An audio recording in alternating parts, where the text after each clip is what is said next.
हम शुरुआत करेंगे अपनी परंपरा के अनुसार प्रार्थना के साथ, और इस सभा में उपस्थित सभी गवशिद्धर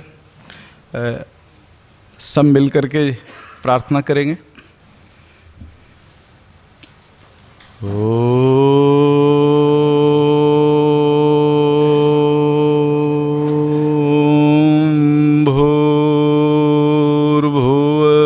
स्वः तत्सवितुर्वरेण्यं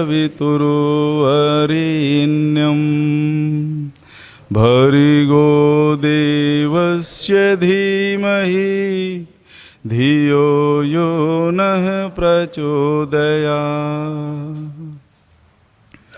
इसके बाद गौ नमस्कार करेंगे, सभी साथ में मिलकर के करेंगे। नमो गोव्य श्रीमतीभ्यः सौरभ्येभ्यः एव च, नमो ब्रह्मसुताभ्यश्चभ्यः पवित्राभ्यो नमो नमः। इस उद्घाटन समारोह में आज अतिथि के रूप में इस कार्यक्रम की शोभा बढ़ाने के लिए हमारे बीच द्वारिका देवभूमि में स्थित शंकराचार्य मठ के अंतर्गत जो कुछ भी यहाँ मंदिर हैं, उन मंदिरों के प्रभार का कार्य, उनकी सुरक्षा का कार्य देखने वाली महान जो विभूति है, श्री मनु भाई उपाध्याय जी हमारे बीच उपस्थित हैं।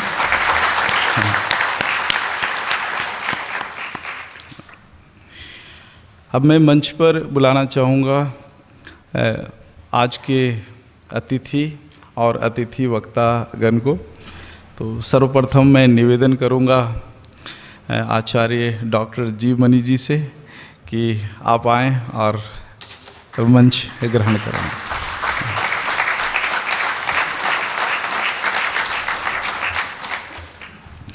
हमारे बीच उपस्थित हैं अनंत श्री विभूषित जगत गुरु रामानुजाचार्य रंग रामानुज पीठाधीश्वर स्वामी श्री धराचार्य जी महाराज।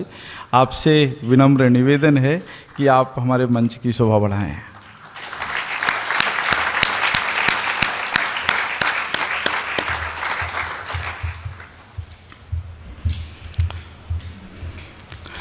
हम सभी जानते हैं कि गुजरात प्रदेश आज भी यहाँ पर आयुर्वेद का बहुत बड़ा सम्मान है। यहाँ की एक बहुत पुराना विश्वविद्यालय है जामनगर में। उसके सबसे वरिष्ठ प्रोफेसर डॉक्टर किशोर चंद्र बलदारिया जी हमारे बीच उपस्थित हैं। मैं आपसे निवेदन करूँगा कि आप मंच की शोभा बढ़ाएं।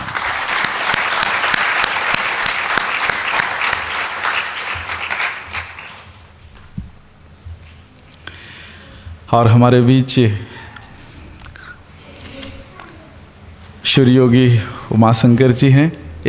इनका तालियों के साथ हम एक बार फिर से स्वागत करेंगे।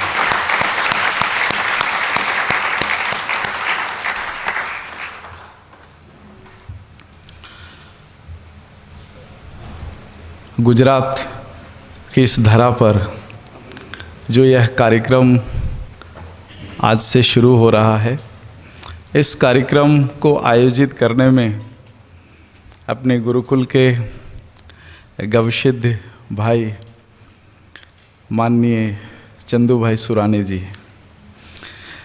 इनकी बहुत बड़ी भूमिका रही, बहुत बड़ा इनका योगदान रहा यहाँ के काम करने में।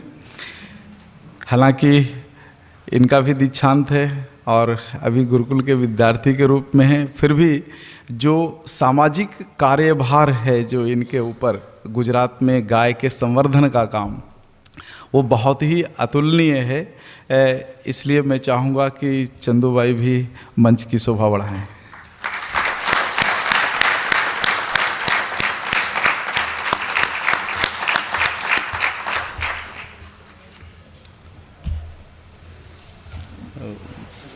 विशाल भाई,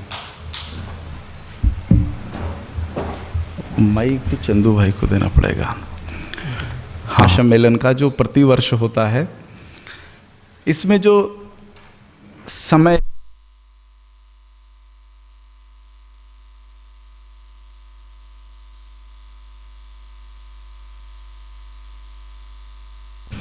हमने जो समय का चुनाव किया है वह जो है अमर बलिदानी राजीव भाई दीक्षित जी का जो भारतीय पंचांग के हिसाब से जो तिथि रही है काल भैरव अष्टमी, उसी को मानकर किया है। काल भैरव अष्टमी जो है परसों है, तो हमने काल भैरव अष्टमी से पहले इस कार्यक्रम को शुरू किया है। तो इनकी जो पुण्यतिथि और जो जन्मतिथि है वो हम परसों मनाएंगे, लेकिन आज इस उद्घाटन समारोह की जो शुरुआत है वो उनकी आकृति पर जो है दीप प्रज्वलित करके करेंगे। तो मैं सभी अतिथियों से निवेदन करूंगा कि आप सभी मिलकर दीप प्रज्वलन करें।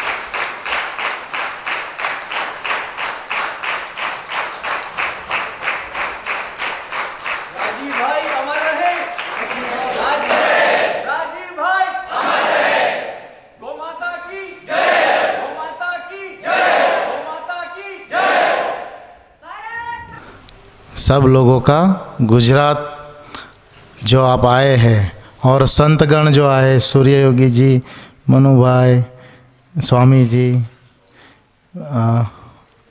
डॉक्टर साहब और चेन्नई से डॉक्टर साहब है आचार्य, उन सब का हार्दिक स्वागत करता हूँ और अभिवादन करता हूँ। यहाँ प्रोग्राम तय हुआ तब से लेके अब तक खास भूमिका हमारी नहीं है, पर गुरुजी के आदेश से जो बोला गया वो सब काम होता गया। ऐसे ही द्वारका जाने को लास्ट जो था अपना पुष्कर में, वहीं हमने बोला कि गुजरात में करिए गुरुजी, कृष्ण की जो भूमि है और गुरुजी की भी इच्छा थी कि करे, तो तय हुआ। फिर आप सब लोग जैसे जैसे जुड़ते गए और आना हुआ आप सब लोगों का, बहुत हमको अच्छा लगा कि हमको मेहमान गति, हमारे यहाँ बोलते हैं भले पधारिया, मेहमान को मतलब मेहमान भगवान की तरह होता है। तो आप सबका दिल से और हृदय से पूर्वक सबका हम हार्दिक स्वागत करते हैं और अभिवादन करते हैं। और गुजरात में तो पता है आपको कृष्ण भगवान की नगरी का, कि कृष्ण भगवान खुद ने ही साबित किया है पूरा कि गौ माता के लिए बोलने का हमको कोई अवसर नहीं दे रहे हो, क्योंकि उन्होंने सारी लीला यहाँ समाप्त की है। पर गौ लीला है, गौ चरण लीला है, मक्खन खाना, वो सिद्ध किया है कि घर घर में गाय होना चाहिए और गाय के बिना कुछ नहीं है। कृष्ण भगवान ही पूरा गौ माता को चराते थे, सब किया है। तो ये भूमि में भी गाय का विशेष महत्व योगदान रहा है। जैसे कृष्ण भगवान यहाँ आए तब गाय और सब रानियों के साथ यहाँ आए थे। फिर कृष्ण भगवान ने तय किया कि भाई अब जो समुद्र में जो द्वारका डूब रही है तो यहाँ से प्रस्थान करें आप। तो रानियों को अलग भेजा और गायों को छोड़ा, तो बोले किधर जाएंगे गाय। तो यहाँ गुरुजी गिर का जो जंगल है वो सबसे बड़ा जंगल था तब, गिर का वन। तो गौ माता गिर वन में गया उधर, और रानी सब हस्तिनापुर गए, ऐसा लेख है। हस्तिनापुर गए और गौ माता सब गिर में गए। तो यहाँ सब गिर गाय है, वो जो गिर का बोलते हैं कि कृष्ण भगवान से कनेक्टेड है गाय। तो ये गिर गाय का महत्व है। और कृष्ण भगवान का तो सब लीला में बताया है कि घर घर में गाय होना जरूरी है। और गुजरात का देखो, ऐसे भी गुजरात पूरा है, वो कुछ न कुछ राष्ट्र के योगदान तो दिया है अब तक, राष्ट्र के लिए है, आपको बोले विश्व के लिए भी योगदान दे रहा है गुजरात। व्यापारी समाज है, गुजराती लोग जहाँ भी जाते हैं, हमको काफ़ी लोग बोलते हैं गुजराती ज़्यादा मीठा खाते हैं और मीठा बोलते भी है और मीठे भी है ऐसा। और डायबिटीज़ भी ज़्यादा इधर ही है गुरुजी, शुगर। तो अभी तो ये है हाल गुजरात का। तो हम देखें पहले इतिहास में जो हमारा गुजरात के अंदर से आज़ादी की लड़त हो, अहिंसा का हो, सब संदेश देने वाले गांधी जी भी गुजराती है। स्वराज की जो हमारी कल्पना थी उसमें भी आगे बढ़े सरदार वल्लभ भाई पटेल, जो ये पटेल धाम में हम बैठे हैं, सौराष्ट्र पटेल समाज का ही ये संकुल है। उनका जो हमारे पूर्वज, मैं भी पटेल हूँ, तो हमारे पूर्वज जो सरदार वल्लभ भाई पटेल थे, उनका भी स्वराज की जो कल्पना थी वो उसने ही शुरू किया था, सब राज्यों को एक करने का। वो भी गुजरात को श्रेय जाता है। और उसके ऊपर जो राज्य मिला पहला, वो भी गुजरात से ही मिला था, भावनगर स्टेट। वो राजा कृष्ण कुमार जी थी, उसने ही दिया था कि ये राज्य लो, हम स्वराज में आपके साथ है। तो ये गुजरात की धरती का एक महत्व है। और यहाँ भक्ति भी इतना है, प्रेम भी इतना है। नरसिंह मेहता करके जूनागढ़ में हुए, सोमनाथ हमारा यहाँ है, जो यहाँ से करीब 2-3 घंटे का रास्ता है, करीब 3.5 घंटे का सोमनाथ महादेव का दर्शन भी कर सकते हैं। ये कृष्ण नगरी तो है।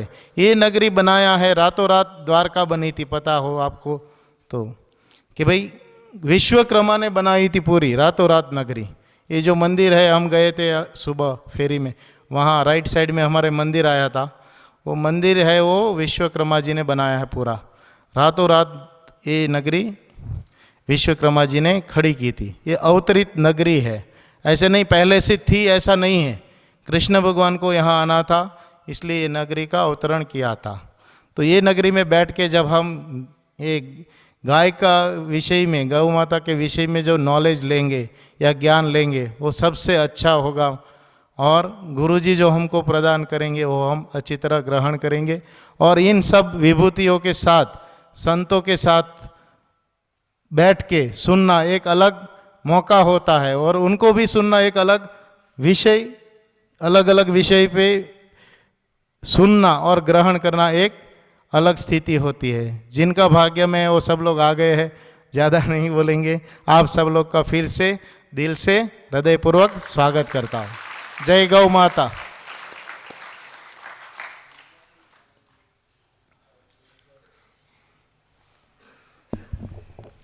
भारत भूमि पर गुजरात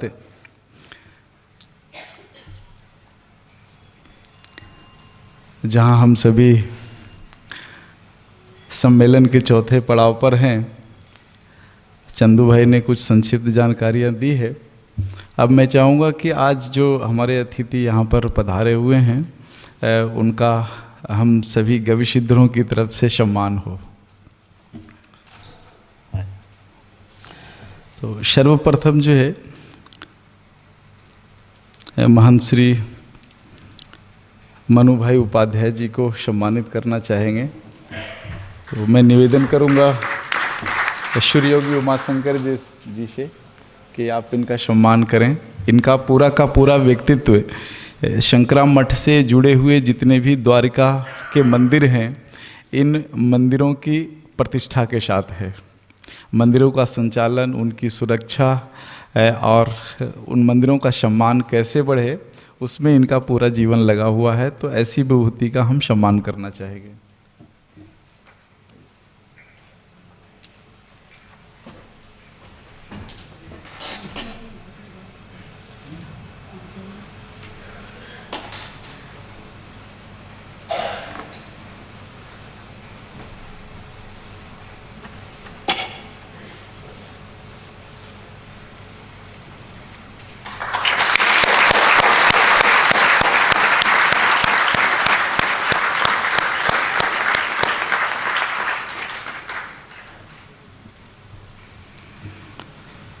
सम्मान की कड़ी में भारत के बहुत अच्छे गो कथावाचक और अब गो विज्ञान कथावाचक श्री धराचार्य जी महाराज, आपका भी सम्मान हम करना चाहेंगे।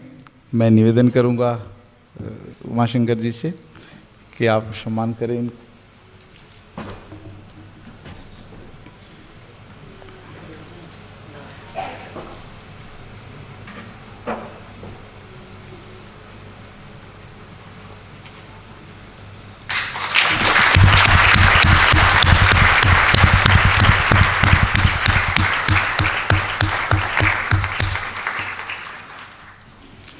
सम्मान की तीसरी कड़ी में जो एक बड़ी भूमिका रही है सम्मानीय डॉक्टर जी मनी जी का, और सतत इनका सहयोग हमें मिलता रहा है। और आने वाले दिनों में पंचगव्य चिकित्सा विज्ञान के जितने भी नए पाठ्यक्रम शुरू होने हैं उनमें भी डॉक्टर साहब की बड़ी भूमिका रही है। तो डॉक्टर साहब का भी हमें सम्मान करना है।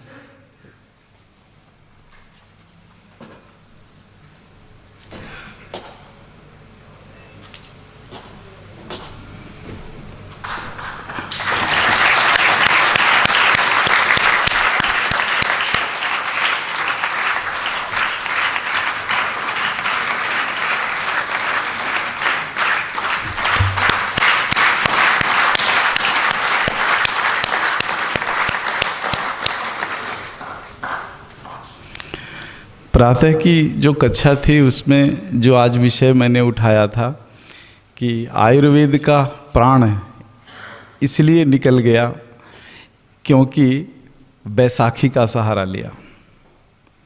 तो हमारे बीच में जो आज व्यक्तित्व हैं उपस्थित डॉक्टर किशोर चंद्र बलदानिया जी, हालांकि विश्वविद्यालय में सरकारी प्रवक्ता हैं, लेकिन इनका जो निजी जीवन है उसमें आयुर्वेद की शुद्धता है। और इसीलिए मैंने इनसे निवेदन किया कि आप आएँ और हमारे जो गविशीधर हैं उनको अपने कुछ आशीर्वचन दें। तो ऐसे महान प्रवक्ता प्रोफेसर किशोर जी का भी हम सम्मान करना चाहेंगे।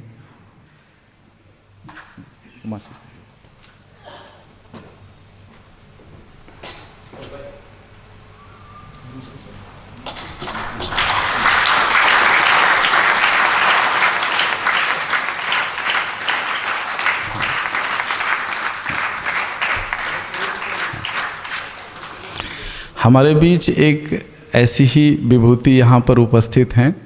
चंदू भाई सुरानी ने गिर गाय और उसका इतिहास एक लाइन में आपको बता दिया कि भगवान श्री कृष्णचंद्र जी ने अपनी गाय को जिस वन को सुपुर्द किया था रक्षा के लिए, उस जंगल का नाम गिर था और इसलिए पूरी प्रजाति का नाम गिर गाय पड़ गया। तो उस गिर गाय का महत्व आज जो दुनिया में स्थापित हुआ है, उसकी स्थापना में जिस महानुभाव की भूमिका रही है वो आज हमारे बीच उपस्थित हैं। तो मैं निवेदन करूंगा सर्वप्रथम उनको मैं मंच पर बुलाऊं, आपसे परिचय कराऊं। तो मैं चाहूँगा चंदू भाई से कि चंदू भाई उनका एक संक्षिप्त परिचय आपके सामने रखें।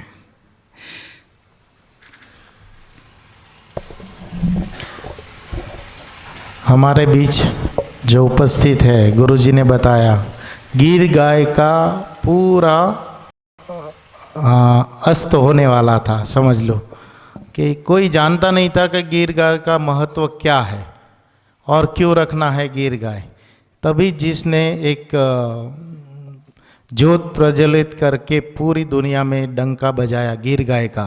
मैं पूरी दुनिया बोल रहा हूँ क्योंकि गुजरात भर में तो है गिर गाय, पर उससे भी आगे लेके जाने वाले जो लोग जानने लगे उनका कारण एक ही थे कि एक मनसुख भाई करके है, हमारे मनसुख भाई सुहागिया पूरा नाम, उन्होंने पूरी तरह से गिर गाय और लोग जन भागीदारी से, जब किसी को पता नहीं था चेक डैम क्या होता है, तभी उसने 3000 पूरे चेक डैम बनवाए थे। और ऐसे ही विभूति हमारे बीच में हैं, तो उनको हम स्टेज पे बुलाते हैं और पूरी तरह से उसका अभिवादन करते हैं। आइए मनसुख भाई।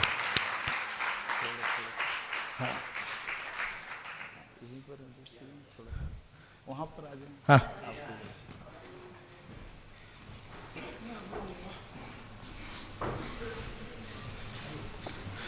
आइए मंच पे।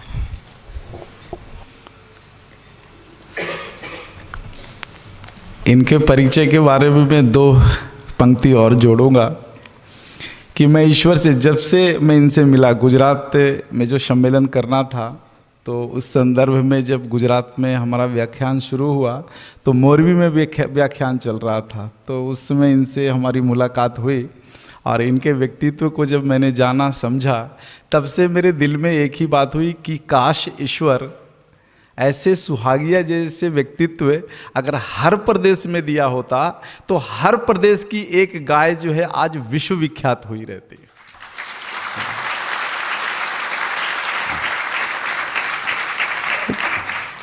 भारत की 360 नस्लें और उसमें जो नस्लें बची है सभी अपने आप में अद्भुत है, लेकिन प्रश्न ये उठता है कि उस जिन जिन प्रजातियों में जो कुछ भी अद्भुत है उसकी पहचान कौन कराए। इन्होंने अपने प्रदेश की गीर गाय को समझा और उसकी पहचान पूरे विश्व में कराई। तो अगर ऐसा व्यक्तित्व हर प्रदेश में हो जाए तो हर प्रदेश की जो प्रजाति है वह अद्भुत है अपने भूगोल के हिसाब से, तो उसकी पहचान विश्व भर में हो सकती है। तो मैं ईश्वर से यही कहता हूँ कि ऐसा व्यक्तित्व तो हर प्रदेश में होना चाहिए, हर प्रदेश को ऐसा एक व्यक्तित्व मिले। बहुत छोटे से अनुरोध पर जो है आज इन्होंने हमारे निमंत्रण को स्वीकार किया और यहाँ पधारा है इन्होंने, तो हम सभी फिर से एक बार तालियों से इनका स्वागत करेंगे।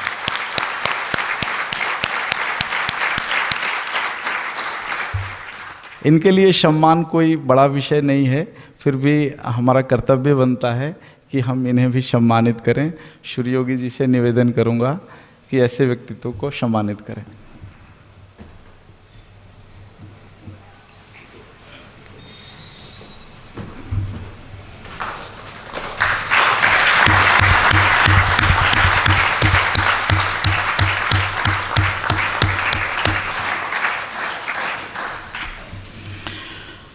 अतिथियों के आशीर्वचन के इस सत्र में सर्वप्रथम मैं किशोर चंद बलदानिया जी से निवेदन करूंगा कि हमारे गविशिधरों को अपना आशीर्वचन प्रदान करें। डॉक्टर साहब, आपको एक जानकारी मैं दे दूं कि ये जो सत्र 3 दिन चलने वाला है इसमें 430 गविशिधरों का दीक्षांत होना है, कल और परसों 2 दिन मिल करके। तो हमारे मन की जो आकांक्षा है कि ये जो 425 गविशिधर हैं आपके सम्मुख, इनको आप अपने जीवन का जो कड़वा अनुभव है आयुर्वेद के साथ काम करते हुए उसके कुछ गुर बताएं आप।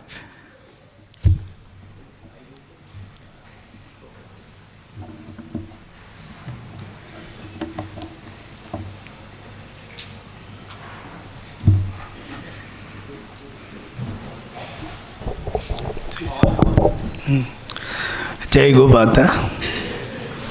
नमस्कार पूज्य गुरु जी तथा मंचस्थ पर बैठे हुए सभी महानुभाव।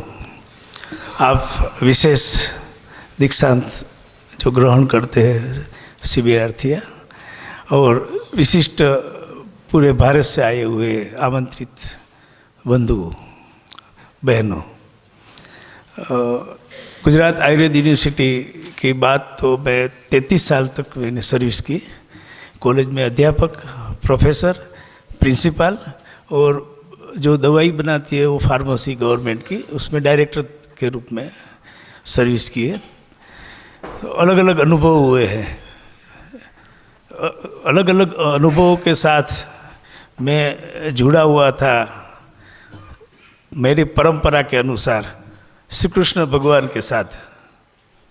हमारे बाप दादा सब गोकुल मथुरा से श्री कृष्ण भगवान के साथ आए हुए थे। उसी वंश का मैं एक व्यक्ति हूँ, यदुकुल का। तो वैसे ही कृष्ण भगवान के साथ और गौ के साथ तो जुड़ा हुआ मन तो था ही, और विशेष करके गुरु जी की सब विज्ञान कथाएं, जहाँ पर जामनगर, मोरबी, अहमदाबाद, पूरे गुजरात में जहाँ जहाँ हुई वहाँ मैं गया और मन में निश्चित किया कि अभी जो जीवन है वो गो संशोधन के अंदर और गौ चिकित्सा के अंदर समर्पित करना है, ऐसा भाव मुझे हुआ।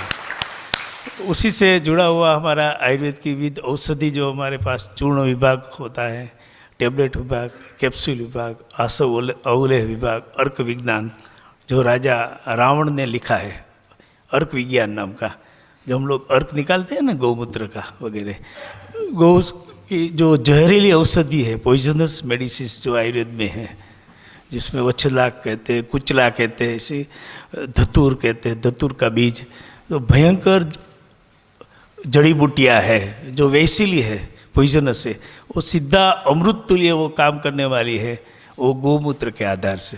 तो हमने हमारे जीवन में देखा कि कैसी कैसी अद्भुत चिकित्सा से कितना फ़ायदा होता है। तो ऐसी दवाइयाँ हम लोगों ने बनाई और एमडी और पीएचडी जो रिसर्च करने आते हैं स्टूडेंट पूरे इंडिया से, भारत सरकार के, उन सब की दवाई मेरे निर्देशन में हुआ करती थी, बनती थी। तो उसमें गोमूत्र से और ख़ास करके गो दुग्ध से अलग अलग, जैसे जयपाल है, वच्छनाभ है, एकोनेटम फेरक्स है, क्रोटन टिग्लियम नाम की वनस्पति है, जिस जहरीली है, वो गो दूध से कैसे सिद्ध हो जाती है और कितना अच्छा कार्य करती है, वो हमने देखा। लेकिन जो सिस्टमेटिक गो विज्ञान के बारे में जानकारी दी पूज्य गुरु जी द्वारा, तो उनसे सीख के बहुत सारा लाभ मिला। तो ऐसी प्रेरणा हुई। और हमारे सौराष्ट्र के जो गौ माता के प्रणेता है हमारे पास में बैठे हुए मनसुख भाई, जो इन्होंने जल क्रांति, गो क्रांति और पूरी सौराष्ट्र के अंदर, पूरे गुजरात में, पूरे भारतवर्ष में जाके, गांव-गांव में जाके संशोधन किया, वो अपना अनुभव तो बताएंगे ही आपको। तो इस तरह से गुरुजी ने जैसे बताया कि एक एक आदमी ऐसे हर एक प्रदेश में हो, तो हर एक प्रदेश की गाय, जैसे थापर गाय, पंजाब के पीठाधीश बता रहे थे स्वामी जी कि वहाँ भी ज़रूरत है, वो गांव की वंश की वृद्धि हो और आगे बढ़े। तो इस तरह से हर एक क्षेत्र से, काकरेज गाय है उसको भी आगे बढ़ाना है, तो हर एक क्षेत्र की हर एक गाय को हम लोग आगे बढ़ाएंगे। और मैं दीक्षार्थियों को खास सजेशन देना चाहता हूँ कि आप लोग श्रद्धापूर्वक अच्छी दवाई गौ का, जो गुरुजी ने ज्ञान दिया है उस अनुसार, जैसे गोमूत्र कब लेना है, कैसे लेना है, कौन सी गाय का गोमूत्र किस तरह से काम करेगा, ये सब बातें, गौ को क्या क्या हम लोग खुराक खिला सकते हैं। हमारे यहाँ पर 13 जड़ी बूटियों का हमने एक रिसर्च किया था। तो 13 जड़ी बूटी अगर गौ को दिया जाए खाने में और उसका दूध दिया जाए, तो पहले के ज़माने में जो जंगल में गाय जाती थी अलग अलग प्रकार की, और जो गुण मिलता था उसके गोमूत्र में, गोबर में या दूध में, वही हम लोग आज भी ले सकते हैं। लेकिन थोड़ी साइंस की और थोड़ा आयुर्वेद के साथ मिल के और थोड़ा संशोधन की ज़रूरत है और थोड़ा हमारी श्रद्धा की ज़रूरत है। और गाय को कत्ल खाना से जाते हुए बचाना है तो हम लोग सबको प्रतिज्ञा करनी चाहिए। एक दूध, छाछ, दही, घी वगैरह एक साइड पर रखे, खाली गोमूत्र और गोबर से ही गाय का भरण पोषण हो जाए। पूरे महीने के अंदर 10 से 15 हज़ार तक एक एक गाय आमदनी दे सकती है। तो हर एक जगह पर, हर एक गौशाला में जाके, हर एक खेड़ूत पे जाके हम लोगों को सबको समझाना है कि अगर ये आप इकट्ठा करोगे और ये इसकी चिकित्सा के द्वारा इतने रोग दूर कर सकते, इतना खाद्य, जैसे हमने पालेकर साहब के साथ 0 बजट की गौ खेती पे मैं गया था 5 दिन के लिए, उनकी शिविर अटेंड की थी। तो एक गाय के हो जिसके घर में, तो 30 एकड़ ज़मीन, हर रोज़ 1-1 एकड़ ज़मीन में खाद दे सकता है, फर्टिलाइज़र, ऑर्गेनिक फर्टिलाइज़र। तो 30 एकड़ ज़मीन एक गाय द्वारा होता है। तो हर एक खेडूत को समझाना है गोमूत्र से कौन सी दवाई बनाए, जीवामृत वगैरह जो सब बनाते हैं उनके हिसाब से, वो भी थोड़ा सब आप लोगों को मैं सीखने के लिए थोड़ा सजेशन करूँगा।